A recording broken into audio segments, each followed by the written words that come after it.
Мысырдағы ұлы пирамида. Мысырдың Гиза жазығында тұрған Хеопс пирамидасын ұлы пирамида деп те атайды.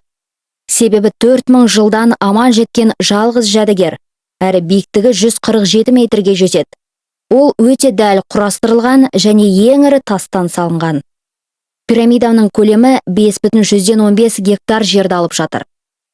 Ең әуелі пирамида өте дәлдікпен салынған.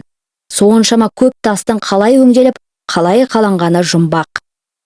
Пирамидаларды салмас бұрын оның тұратын орны тегістелген. Тегістеу үшін құрылыс алаңына су жіберілген. Құрылыс алаңы дымқылданып жібіген соң, тор көз жыралар қазылған. Жыралардың тереңдігі бірдей болу үшін арнайы таяқтармен өлшеп отырған. Хеопс пирамидасын салуға пайдаланылған тастар Гизадан оңтүстікке қарай 300 метр қашықтықта болған. Жұмысшылар жартастарды бөліп алу үшін оның жарықтарына ағаш қазықтар қағып су құйған. Тасты өндіруге 1200 жұмысшы қатысқан.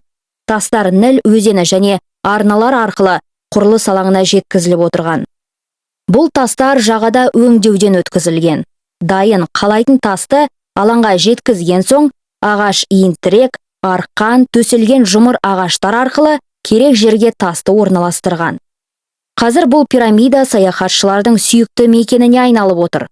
Түнге қарай онда сиқырлы музыкалар ойнап, төрт жағынан көз тартарлық лазер сәулесі түсіп тұрады.